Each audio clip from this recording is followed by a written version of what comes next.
Hey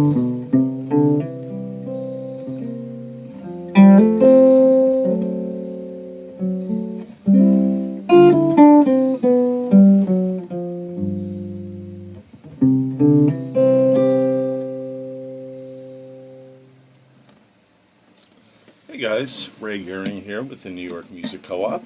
Thank you so much for joining me. This is the third installment in our series on the basics of music theory.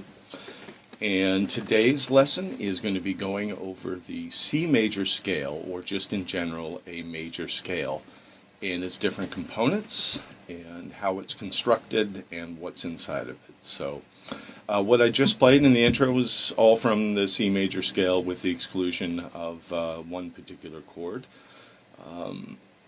But that's how we use a scale, is to try to create music. Often we improvise first, find a kernel of an idea, and then go from there.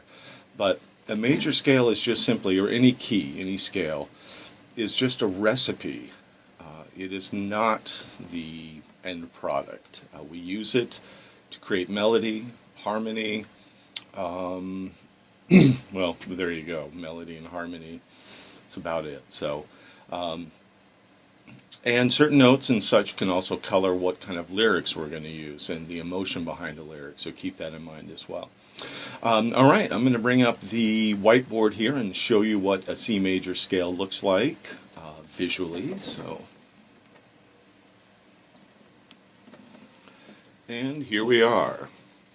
So, as you can see, there are no sharps and no flats at all, so keep that in mind. Makes it a little easier to keep track of.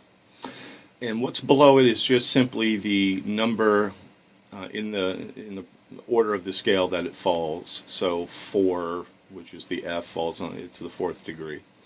So what I have below that is what's called whole steps and half steps. Now the order of whole steps and half steps will determine what type of scale that we have. It's really just like if we put in more cumin in a dish, it's going to come out more like a particular culture, ethnicity, flavor, whatnot. So anyway, half step is indicated by the numerical half, and a whole step is generally indicated by the W. And what I have written next to that is something called steps. So you see it there. All right. This order I want you to memorize. Just memorize whole, whole, half, whole, whole, whole, half. 2 wholes followed by a half, 3 wholes followed by a half. So that should be committed to memory, because that will be the order for all major scales and keys to come. So I'm going to flip this over and show you the order of chords. All right, the scale written out again in beautiful penmanship. Almost looks like that C is just trying to escape. So the numerical, the Roman numerals, Roman numerals indicate major and minor. Uppercase Roman numerals are major, lowercase are minor. So this is the order of chords within any major key. We're just using C major here.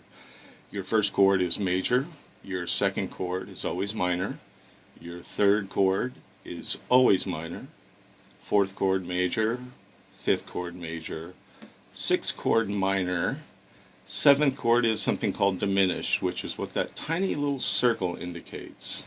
Also the DIM below it. Don't worry about that for now. We are just going to really focus on the sixth chord up to the sixth chord. So in the key of C, we can play a C major chord, a D minor chord, an E minor chord, and etc.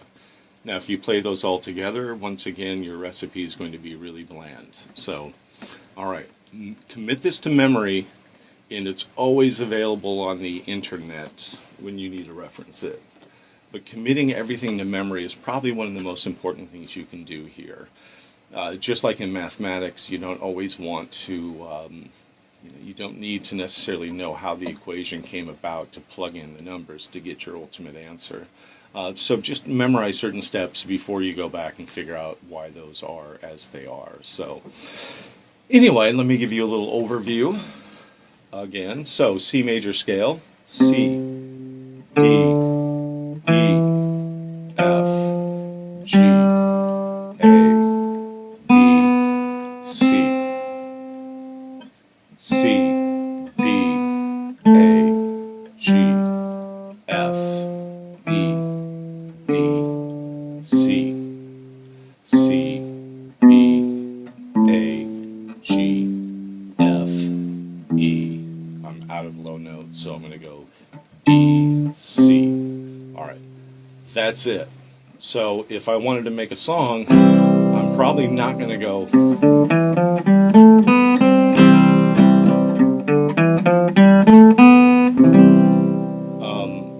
Might be a good intro for a song, but it's going to get tiring quickly. So if I were to maybe do something like this. Now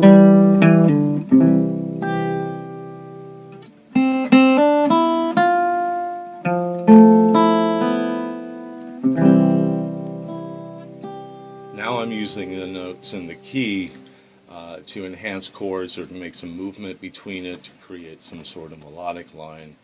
And I'm just improvising here. I'm using the scale to determine where I go next. And keeping it simple. I don't want to use a bunch of more complex jazz chords for you here. But do know that a simple chord like this can get just as complex as something like this. There are a million different varieties of these chords. So anyway, so C major, C, first chord. Second chord is D minor. Now don't worry about the chords on the guitar so much. We're just trying to get the sound in your ear and the order of the chords. So again, C major, D minor, E minor. Now I'm going to play shapes that most of my students know for now. E minor, F,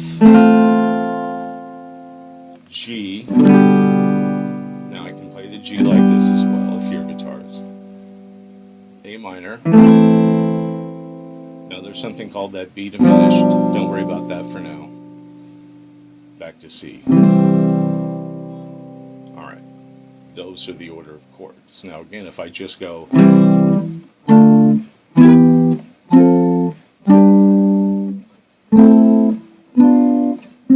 It's not going to be very interesting. I've got to do something with it. So keep that in mind. So your order of chords, once again, major, minor, minor, major, major, minor, diminished, and then back again. So do know that your major scale is 2 whole steps followed by a half step, followed by 3 whole steps and a half step. Memorize these terms so when you encounter another scale, which will be to come in the next few lessons, you'll be familiar with the terms and the process and all of that. So just memorize, memorize, memorize. So great. Hey, thank you so much for joining me. And once again, Ray Gehring with the New York Music Co-op. And we really look forward to seeing you guys when it's safe to do so. We miss you so, so much. We just went through our first year anniversary, and we thank you all, from the bottom of our hearts, from all of our hearts. Thank you for making this first year a success that I don't think any of us would have predicted. So thank you. And stay safe, stay healthy, and we'll see you soon. Take care.